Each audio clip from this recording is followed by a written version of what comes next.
I'm Crystal. And I'm Ray. Welcome to the Rey and Crystal show.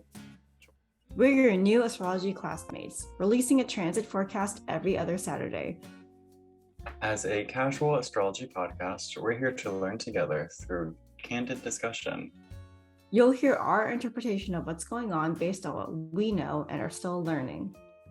Join us to amp up your understanding of what's happening as we figure it out together.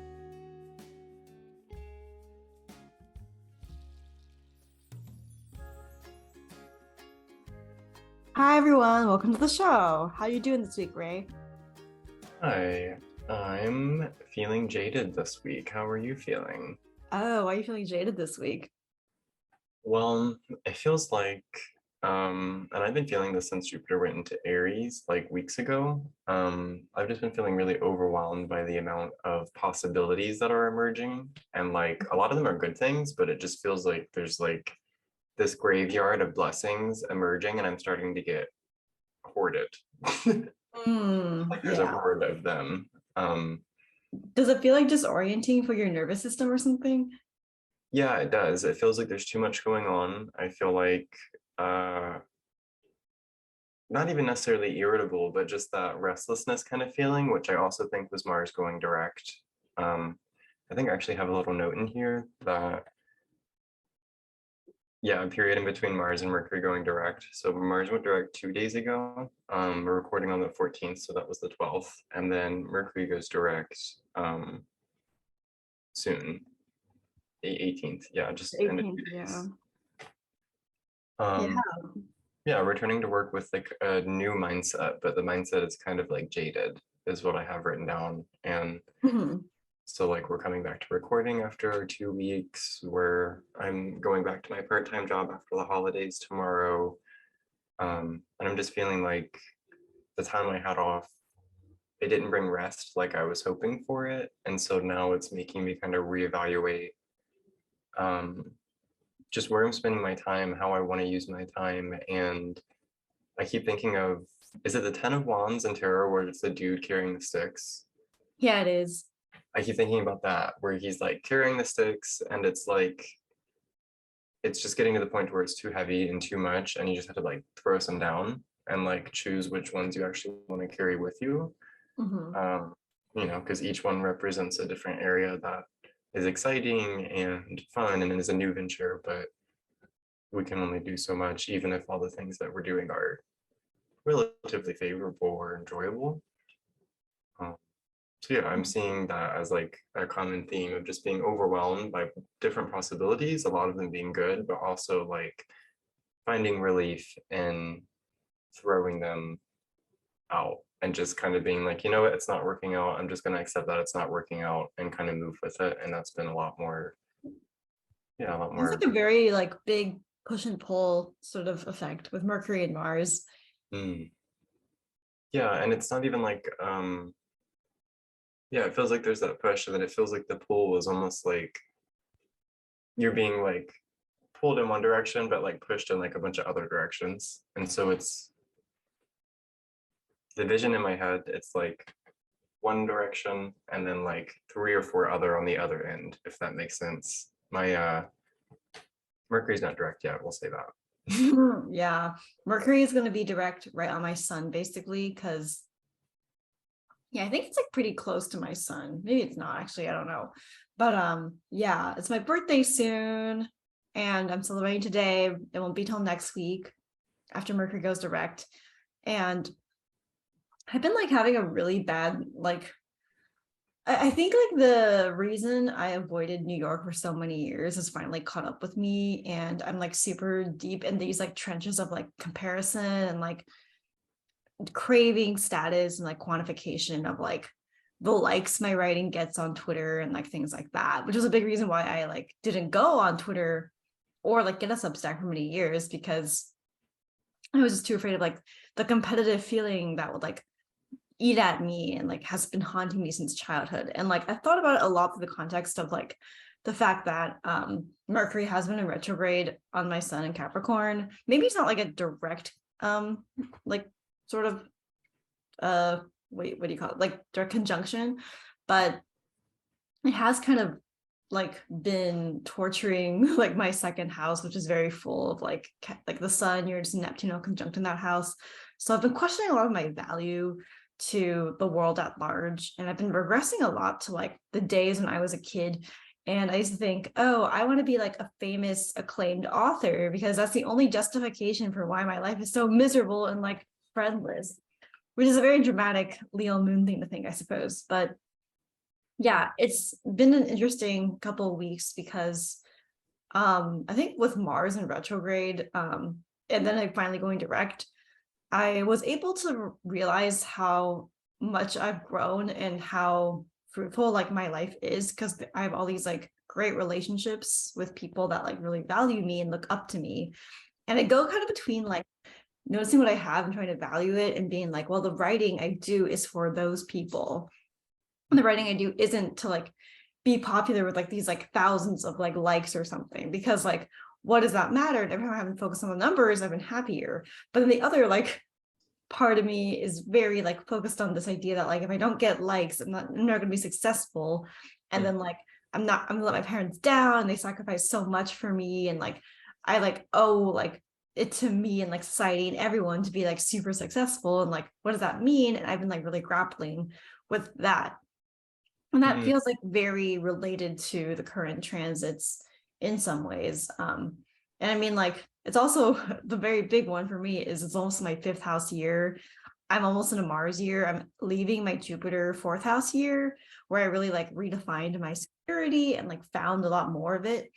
But now it's like we're focusing on like my creative potential. I actually started my blog at the end of my fifth house year, like when I was a teenager. And I like since have like switched mediums a lot, but I think I forget that like everyone's always said I was a really good writer, but part of me is kind of what do I have to show for it? And it's been really difficult to get around that. And yeah, I don't know what's going to happen once we get the Aquarius stellium in the sky, but hopefully it'll make me feel better because it's my third house. We'll see. This is like super interesting because it's making me think of like redefining success and what that means and what that looks like. And it's interesting because I'm like very much not like I don't check how many likes things get. I do check like who is engaging with things just so I know who my audience is. Because it's like you said, like you write for your support system and your specific people. And I do kind of cater my writing a little bit to the people I know are looking at it every single, for me it's every 2 weeks because that's the horoscopes. But like there's it's just kind of fascinating thinking about it in relation to the fifth house.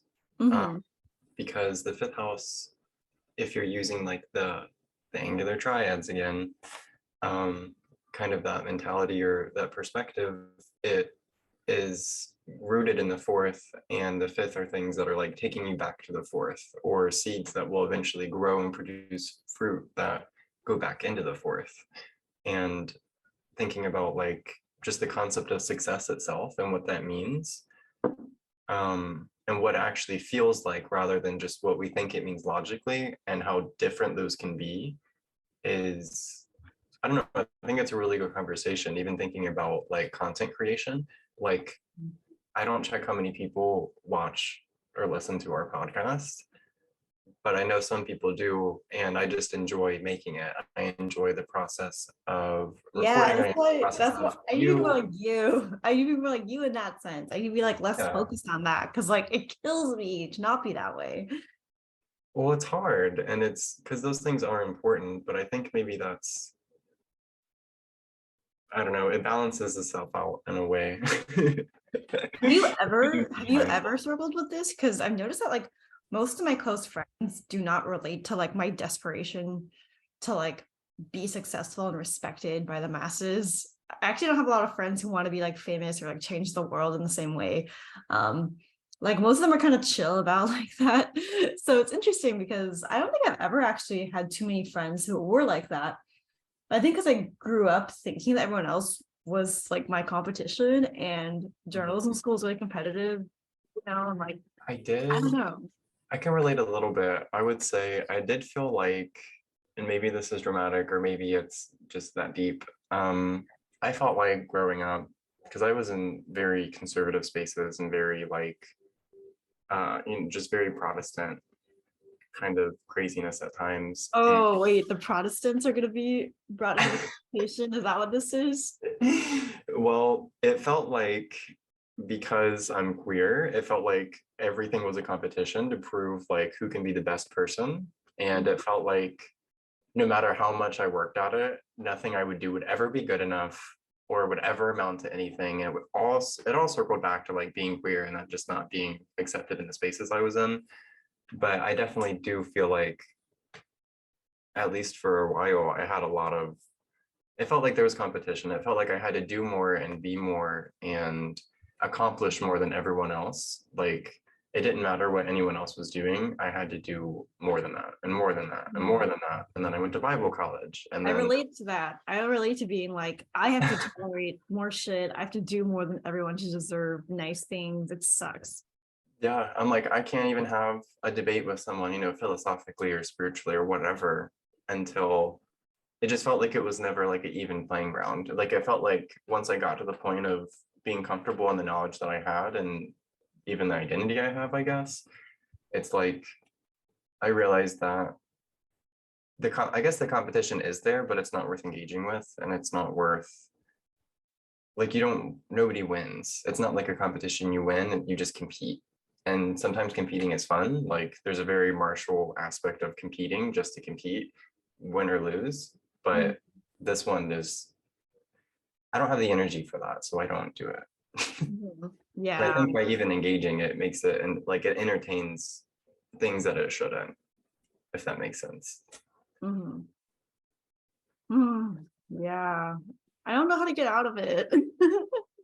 Like it's been really insane. Like I have not felt this way in like years. Like the amount of fixation I have. Like I feel like in a lot of ways, like maybe some people wouldn't have seen it externally, but internally, when I was living in Los Angeles, like I didn't have to play the comparison game. Like I didn't have to like feel like because no one had something I wanted as much as like now when I'm surrounded by people that have a lot of things I want. I'm just like, God damn it. Like, you know. Well, it could even be like the result of, like we were talking about, like new possibilities coming up. It's almost Oh like, wait, that is what it is. well, it's like the Oh my harvest works so God. well that we can't even harvest all the things we grew. Oh my God, And it yeah. means we have to just watch some of it die because we don't have the energy and the resources to actually harvest it, but we're still fed. We still have enough for storage, like, but we still have to go and watch all those crops that we spent all that time growing wither and die because we can't use it. It's too much. It's actually really something that really helped me understand kind of the toxic, which I wouldn't even say any of this is toxic, but the kind of the toxic part of Jupiter and expansion without oh yeah, please tell me, please, because Jupiter is not the benefic you think it is, guys. it can be, but not always, especially, well, I have Jupiter in Capricorn. We should start there probably. But I have it's actually an astroherbalism thing that helped me understand it. There's a plant, I don't know if I'm saying this right. I think it's spelled Kudzu, but kudzu or kudzu or something. My husband will hear this and correct me later. But it can be invasive, like majorly invasive, because it just grows so much and so fast. And it just looks like kind of viney, like leaves. So it just looks like leaves growing off of vines, but it like, once it's introduced to an area, it just overtakes it. And it's like the only thing on the ground that you can see is this plant. And it's known for being Jupiterian because it's so expansive. But it's to the point that it expands and it chokes out the life of everything around it. And it takes it, there's no room for anything else because it expands so much and so fast. And the feeling of expansion and growth can feel invasive in the same way. Yeah, like I'm like, can I stop growing? I don't want to have to get over all my fucking traumas because I whiplash. No, literally. I remember talking, I had therapy yesterday and my therapist was like, that's a lot going on. I was like, you have no idea. You have, he probably has a better idea than most people, but Yeah, it's kind of it's interesting because so that's one of the themes I've had for recently is definitely it's way too many possibilities coming up, a lot of them good, but kind of feeling maybe irritable or restless about it because we're not, Oh my you know, God, we're yes, spending the day I harvesting and get then it we're now. going to bed and then we're thinking about Uh, all the other things in the crop there, you know, the work in the field there is to do. And even though we had a good days of work, it's like, but there's more work. yeah, this is like Jupiter. This is fucking Jupiter in Aries. It's like, but what's that word? You're the triplicity or something. I don't know. There's something relation because it's in a fire sign, like my Jupiter and Sag, and like all this stuff. But also almost in an Aries year, so I'm just like, yep, all right, that's cool. Jupiter is my fifth house, and I'm just like, can you stop, please? I can't handle this. Yeah, dude, Jupiter.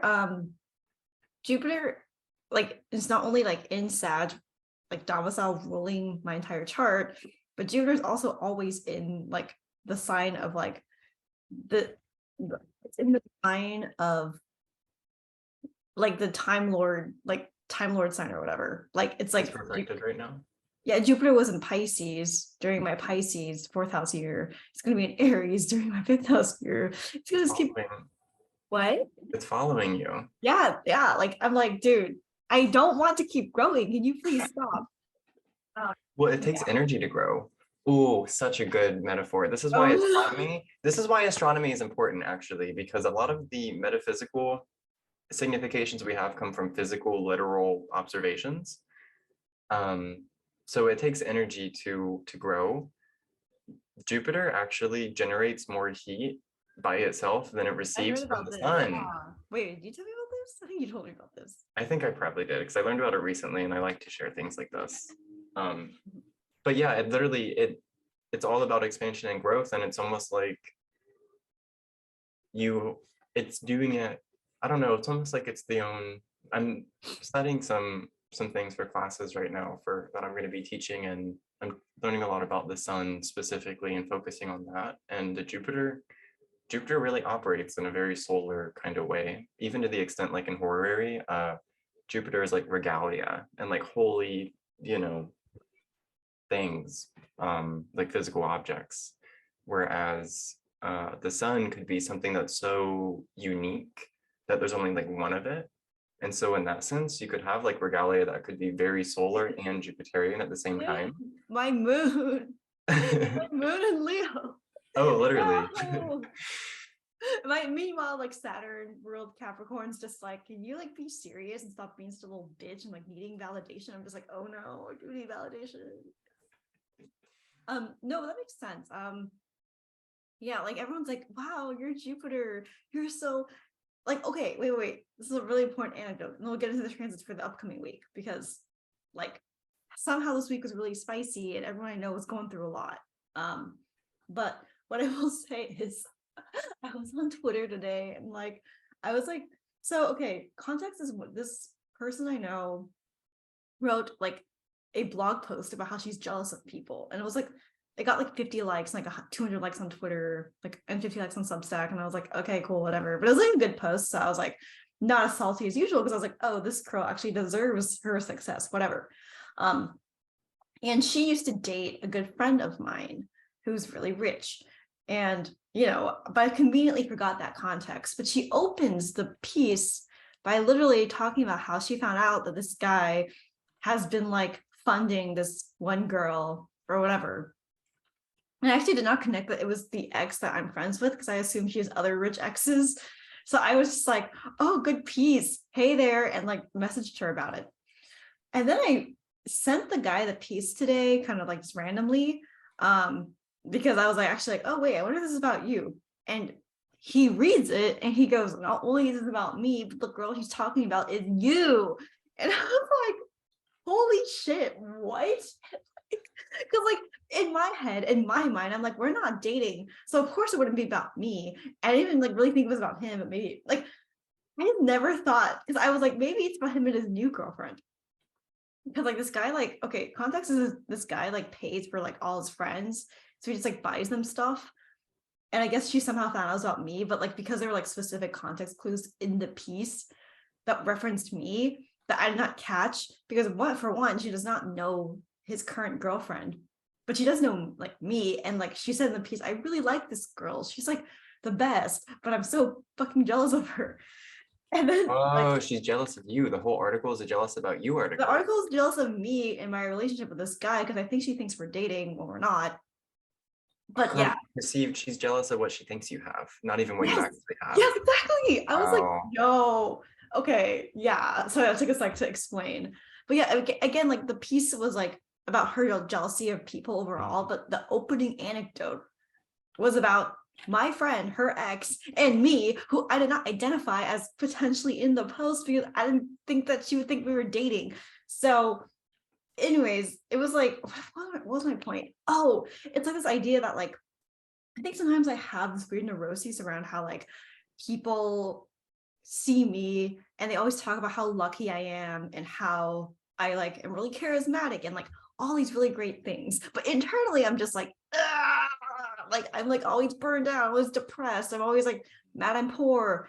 But then even you were like, hey, like you literally live in New York, like you are like not as badly off as you think you are. And like it's this like this delusion I have about like that. I think it is interesting that you bring up that like Jupiter doesn't always feel growth is energy, or growth takes up energy, and sometimes you can grow too fast, get whiplash, it's also bad for you, etc. I definitely feel that because I'm like, I'd rather just have a more normal chart. I don't want a chart that's very powerful or blessed or something, because I also feel like whenever I like get too big for my britches, I get my ass kicked even more, because it's like I can't grow and also have like an ego about it, because it's literally impossible, because that's not true like growth. Anyways, just thought I'd bring that up because it's funny that you mentioned this. And the first thing I thought of was finding out like from my friend that I am the subject and the inspiration behind this post about jealousy, when I myself have been suffering from jealousy, even of the person who wrote it. And meanwhile, she thinks I'm jipping her ex-boyfriend. I'm just like, bro, Dude, yeah, like you totally like think this is hilarious, don't you? I mean, it is I fucking do. hilarious why I'm telling you, but like, Well, I'm please thinking too. respond with your scathing Mercury energy, please. It's so funny though, right? I was just like bewildered at how I could not have seen that coming. Like, what? It's New York Looney Tunes is seeing yourself in an article and not knowing it's you. Oh, And it's an article about jealousy, and you're jealous of the person that wrote it, and they're jealous like, writing the article. isn't it such a freaking joke? Oh, Like, it's New like a York Looney comedy of Tunes. errors. No, actually, I have been dealing with a little bit of jealousy recently, and I think for me, it manifests. I don't even know if it's jealousy. I think it's the root is something else. This is Plato's allegory of the jealousy. I think like emotion, there's an underlying emotion, and when it comes up, for you, it's coming up as jealousy. For her, it's coming up as jealousy. For me, it comes up as more internal and more like, rather than someone else has what what I want to have, it's more like I don't have that because either I'm not worth it or I'm not, people simply aren't interested in it, something like that. So for example, I have my class coming up on Monday, which I'm going to reschedule because only one person has signed up so far. Oh, Mercury's ooh. been retrograding in my 10th house. It's also what's perfected for me right now. So should I really be that surprised that like my planning for the class I'm teaching while it's, goofing around in my 10th house during a retrograde? No, like it's literally, that's just what the Are time. you in a 10th house year? No, I'm in a third Or house, which is Gemini for me. So it's oh, gotcha. Yeah. Yeah. Okay. That was what I was looking for earlier. I was like something like Mars is going to be prophet. Yeah, okay, that makes sense. oh yeah. Yeah, and then Mars has been there too. Yeah, so it's been very much like figuring out how I want to incorporate into this organization, how I want to teach there, et cetera, et cetera, et cetera. But also feeling this sense of jealousy, even so Ty taught a class a few months ago. It was in the fall for like an elderberry workshop at the farm he volunteers at. And I ended up not being able to go to it. And it was his first class, so super proud of him, really excited about it, but I didn't actually see it because I wasn't there for it. And in my head, because it was hosted by the farm during an event, it was this full classroom, he killed it. He did so great, and everyone loved it, and they made a bunch of money for the farm, and it was a big group of people, and we were talking about it. There was like 5 people that showed up, and but in my head, I'm like, oh my gosh, he's doing things he wants to do. I'm so proud of him. Not even jealous, but like proud. And it was 5 people. It was exactly what I'm like beating myself up about, thinking I should be doing more, or people aren't as interested in what I have to do. And it's like, like peel back the curtain. yeah, it's really, I don't know what it is under there. Maybe it's a feeling of like you're either not worth it or that you're not going to obtain it. And so you're either jealous of it or you think you don't deserve it. But I also I feel, yeah. I have like this huge, like, sort of chip on my shoulder about like kind of like I have to like go slum it while everyone else gets like nice things. And I think it's definitely a thing left over from childhood, because it's not consistent with the reality in which I live now, where everyone thinks I get nice things and everyone's like, you sped around New York, you have like so many friends and like success in a career, and like you're like gonna hang out Taylor Lorenz in LA, like what the fuck. And like I'm just like, oh, like my life sucks, blah blah blah. Like it's just like I don't touch with reality much, which is funny because it goes in line with how you like in your head have this like this idea, and the reality was so different. And I feel like it's like I have this fantasy almost of like how like oppressed I am, when it's like, it's like I don't know about that, you know. and other people have fantasies about how like privileged you are at the same time. And then it's almost like neither of them are true. Yeah. And I actually feel like this is a very Capricornian theme, a very Saturnian theme. I feel like Saturn, because I've always thought that Jupiter is what makes me super idealistic, which helps me get shit done. But the helping me actually get shit done part is, I think, Saturn refusing to like let my idealizations get me carried away. Because if I follow the idealizations, I could just be like a huge dick to everyone that I feel like oppresses me. But Saturn's like, no, be disciplined, daddy. You have to literally think about reality and the possibility you're wrong. And I'm like humbled, and I'm like, okay, Saturn, whatever. And then it'll like turn out to be like more consistent with what Saturn said. And I'm just like, oh shit, okay, well, I'm really glad I listened to you, and just like go off and like whine or do something really toxic, you know? So like, that's a really interesting dichotomy. And I feel like because we are in a Saturnian season, even post-holiday, I feel like a lot of people have actually been struggling with like more insecurity around their egos lately. Like, so if I think about the big picture, which I don't like doing, but I do sometimes, it seems like a lot of people are going through this. Like, it's like, it's not going to stop because Saturn still rules Aquarius. Oh,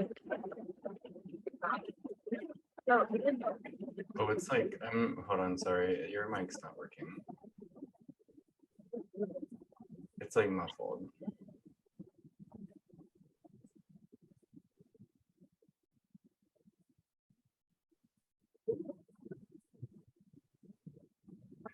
It sounds like you're underwater, but worse. Wait, did it just start or no? Yeah, it just started. It just stopped though. Like it's Like back just to now. normal. Yeah. Oh, that's so weird why it did that. I wonder. I think it might be like, I think it might be my cord. All right, we'll just edit this part out. Yeah. How far in are we? We're like half an hour in. Okay, I'm on a 30-minute mark. I will literally edit this part out, don't worry. That's good.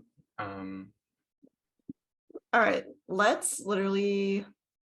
All I right. actually had one more little note, and I think it does actually tie back into, yeah, what we're going to be talking about later.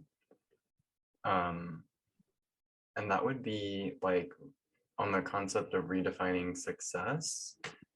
I think it's really important, like we were talking about money being like well, we weren't talking about money. We were talking about like likes and views and like engagement as a form of success, and how I've been thinking the last few days, because someone made a comment recently that made me think of it.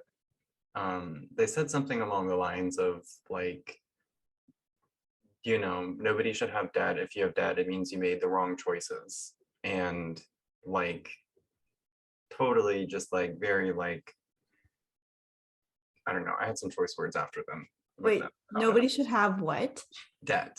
Like no one should be in Oh, debt. ooh. I said dad at It's- first, and I was like, excuse me. yeah, after No fathers. Nope, you, can't have those. yeah, it's so I was like, that's kind of rude and disrespectful to say about someone that you don't even know. But I it made me think about just I don't know, the mentality of itself and the structure of the belief itself and how it's rooted in lack actually, because if you are defining success by like the amount of money that you have or the amount of possessions that you have, it also means you view people that don't have that as a failure or as a sign of that they failed. And there's a lot to be said about the result of our choices. And you use the word merit a lot, which I like for this kind of conversation, like of your merit. If that being a sign of success, it also means failure is of your own merit as well. And I think it's really important on the concept of redefining success to realize like sometimes you did merit a failure. Sometimes you planned a class during a retrograde, even though you know it's perfected, and in your 10th house. You know that, but you planned it anyways, and you know you're gonna have to reschedule it. Sometimes it is your fault, my fault. That's all me. I did that. Um, but sometimes it's also just the timing of it. It's also just a literal timing. It's not a personal thing, even though one person signed up and I'm rescheduling it to give people more time.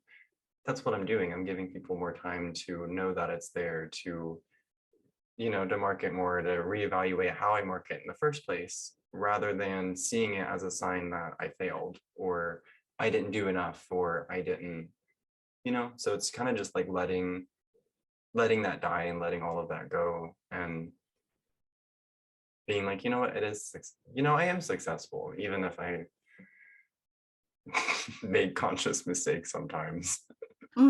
Yeah, definitely. I've thought about this a lot too, because I've been like self-deprecating recently that like I make less money than like all my friends. And like my parents warned me about like this feeling that like, oh, if you don't like get a STEM job, you're gonna always compare yourself to everyone who has more money than you.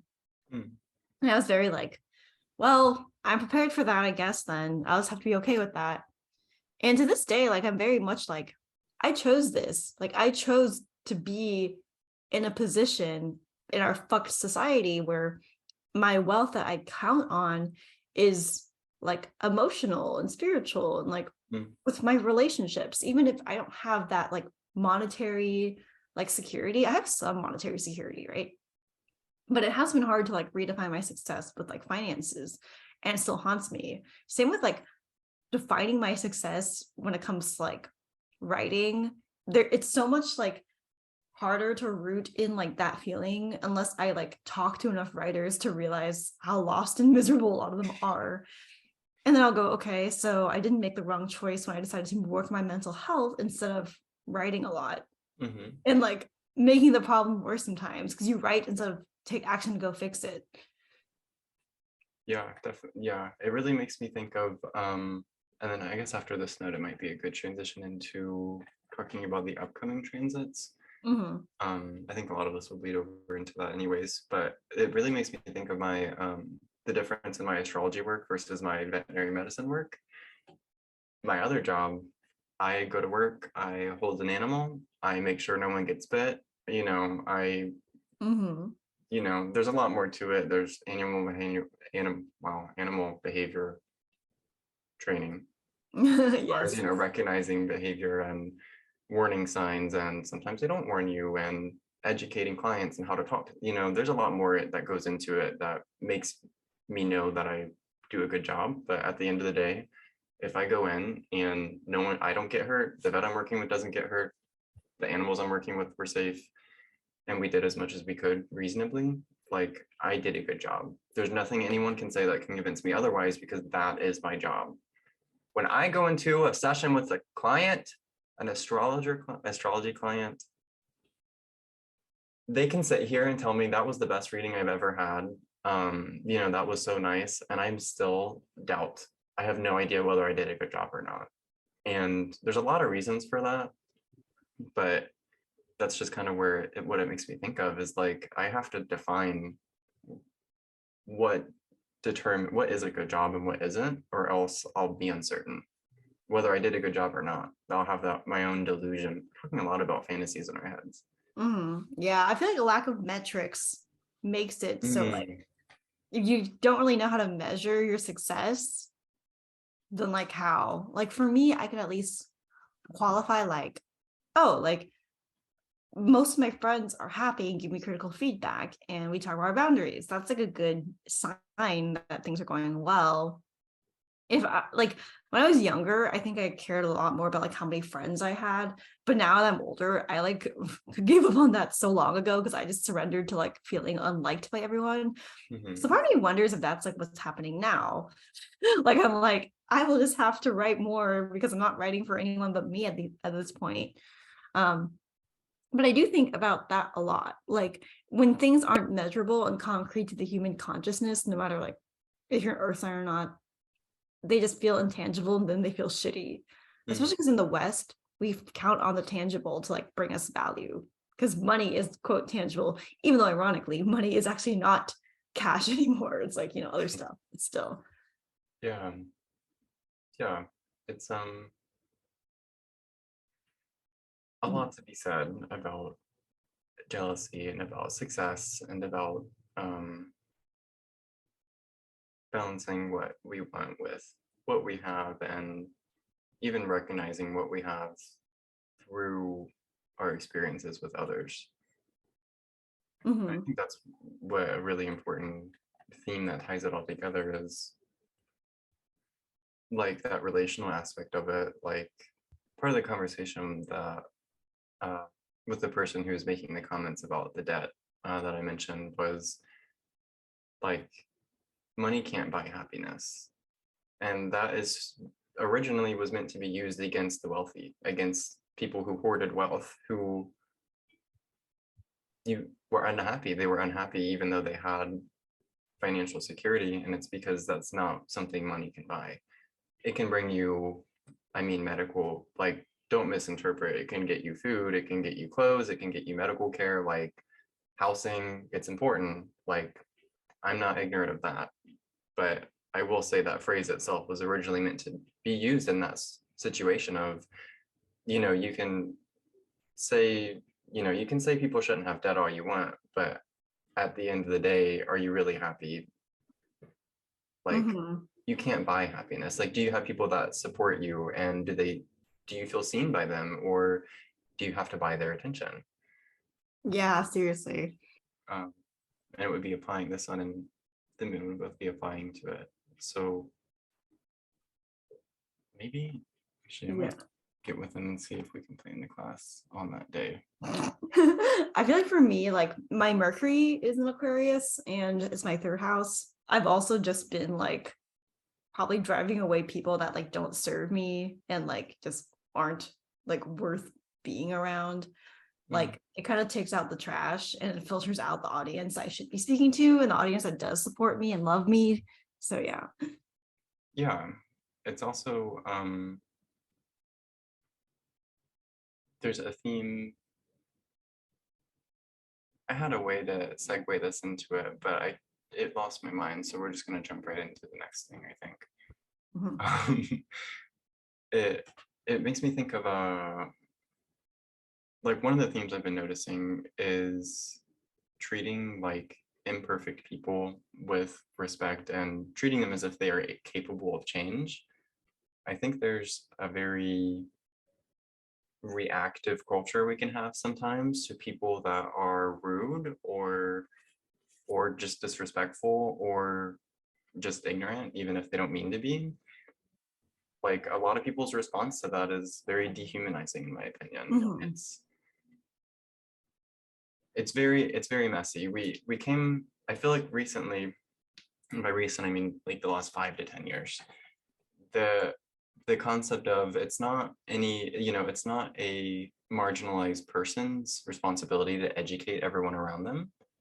And we took that concept of, it's not one queer person's as an individual to explain all of like trans theory to like everyone they come in contact with, because it's a lot. And the reasoning of that mentality is because it is a lot. It's unreasonable to expect someone, and it's just one thing after another. And especially if you're in a marginalized position in society already, where you're dealing with other things, it's just a lot to ask, and it's not a fair standard to hold someone to on an individual basis, especially. And I feel like that concept has been kind of co-opted and generalized into like this toxic individualistic, like, it's not my job to educate anyone else around me kind of view, where it's evolved into not giving anyone any patience or treating them as if they can change. And I think that's what I'm trying to get at here is let go and let God. Yeah, like not excusing harmful behavior or language, but calling it out as encouragement for changed behavior, not as a way to achieve status or Oh yeah, like some some people call things out as a power trip, and it's like, haha, like I see how it is, bitch. Yeah, it's performative. And I think it's like we just need more healthy, like even that dude I was talking to the other day that made those comments about debt, which I have very strong feelings about. Like, my gut reaction was to just block him and stop talking to him, because he's not like an influential person in my life. He's not like, I don't know him that well. We're not friends. But I don't know, it made me think about my own reaction to that, and of, well, maybe some people genuinely don't know that what they say is offensive. Some people genuinely are just surrounded in an echo chamber, like they're in an echo chamber where other people are saying the same thing, and they actually don't know that it's offensive to say that it's your fault you're poor. Like, they genuinely don't. And that some people do. They don't understand. My mom would definitely say that. My mom believes that. No self-awareness. And none. You don't have to be nice about it. I mean, I wasn't nice. I was like, hey, that's really rude and that's disrespectful and it's really ignorant. Like, you're ignorant of the decisions that lead to that, or lead to, like, but I was just really upfront. I wasn't like a dick about it, but I was also just like, hey, just so you know. And he apologized. He said, I'm sorry for talking to you like that, is what he said, which might have missed the point a little bit, but the point being, like, he had a respectful reaction to that. And I felt better about the interaction having said what I said. And it's a combination of finding that balance of, especially like, hey, that's not right.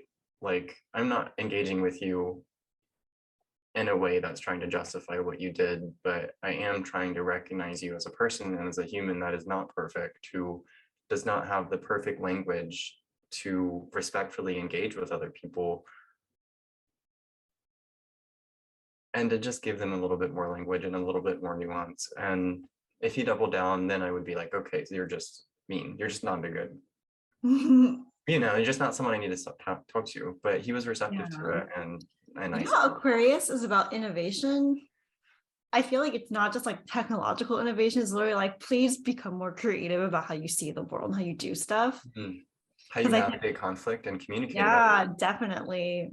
Sorry, what were you saying? No, like exactly. Like, get creative about how you navigate conflict. Not like you specifically, but like how people must. Like, I think that's an Aquarian theme, where I feel like Aquarius forces you to rise to the occasion of having a more interesting way of dealing with stuff in your life. Yeah, definitely, with like Mercury and Mars, especially recently, both going direct. I mean, it's literally signifier for conflict, signifier for communication. Oh, that's fucking true. Yeah.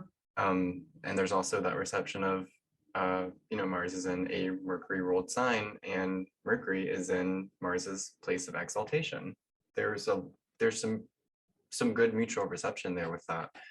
And it really makes me think of, on the 22nd, Venus conjunct Saturn and Uranus going direct on that same day, of finding new ways to communicate and new solutions to like long-term problems looking a lot more pleasant than you thought they would. Like, it being unexpected, totally Uranian, like, oh wow, I didn't know you could communicate like that. I didn't know that you could, like, quote unquote, call someone out and treat them with respect at the same time and have their best intention while using very, not mincing your words with them at all. Part of me kind of feels like in order to have good community and like benefactors and all these things, you have to be willing to like Aquarius is like the sister sign of Leo, which is kind of like the authenticity sign or whatever. But I do think that they're so related because in order to have true good community that's innovative and get stuff done, is productive, you have to, in a sense, be authentic and you have to be honest and you have to be willing to do those things. And a lot of people aren't willing to do that, which is why communities fall apart. Yeah. And it honestly, I think it takes a little bit of humbling, because I can sit here and say like, okay, you shouldn't judge me for not having any debt. But on my end, like, I'm so logically opposed to this philosophical concept. It's even hard to say it, which is fascinating to me on an intellectual level. But like, it's not ethical of me to judge someone for wanting a second yacht. If that's what if that's how much money they have and that's where they want to put it, that's actually. Do you feel like you do judge? But I do. Well, in my head, but not to them. And that's the thing, is I can have my feelings about it, and I can be like, my response was, quote, I wouldn't know what to do with the first one, LOL. Because I'm not trying to make him feel stupid, or I'm not trying to disrespect or be rude just because I disagree with the financial decision that he makes. I mean, to be fair, like, I can champion someone, but also be like, I don't actually know what I would do with the first one. Can you please educate me? That's why you turn it into something.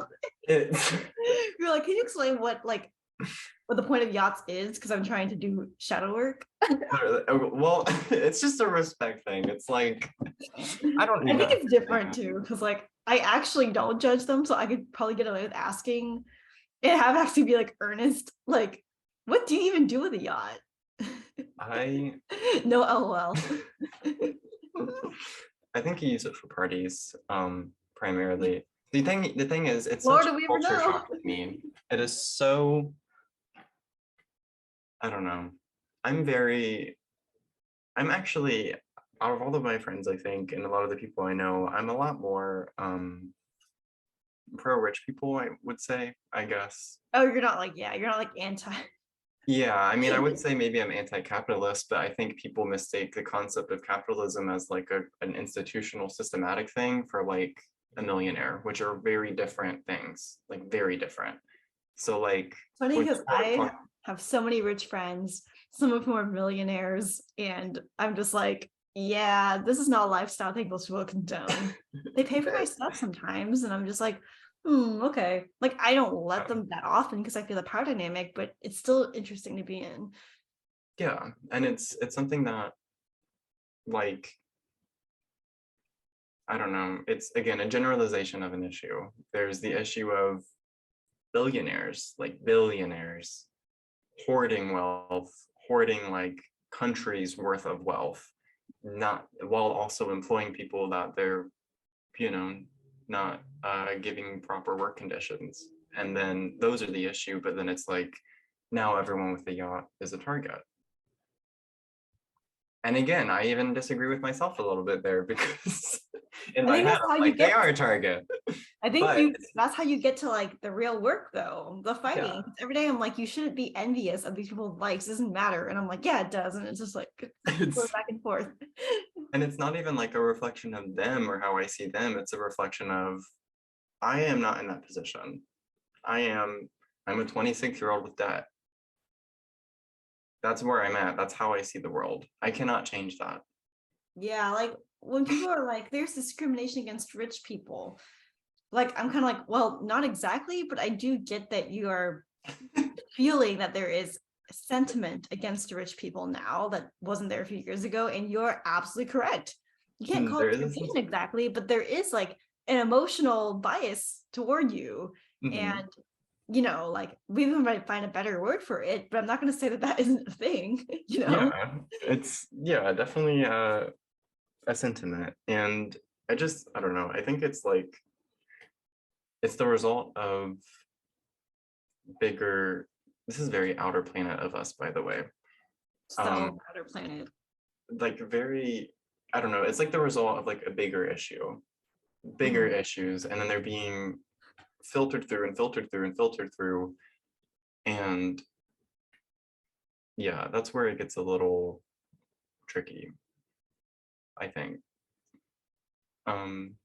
So yeah, I'm thinking all of this is just kind of the transits. I mean, all of Mercury going direct, Uranus going direct, Mars going direct, Venus about to enter Pisces at the end of the month, even the Sun conjunct Pluto. A lot of it is, I think, like new beginnings, new, well, even the new moon, it's literally like a new beginning, but like almost like an intentional new start of like, how do I want to communicate about conflict? How do I want to define my success?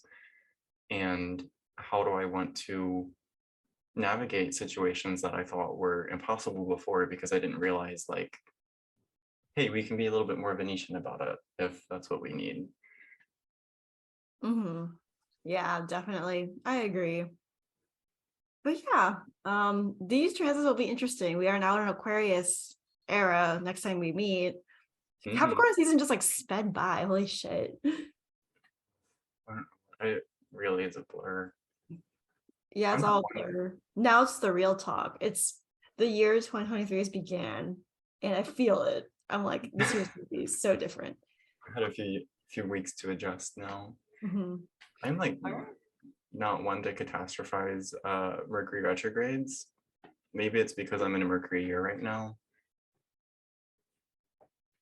This one was a lot. I'll be honest. This one was a lot.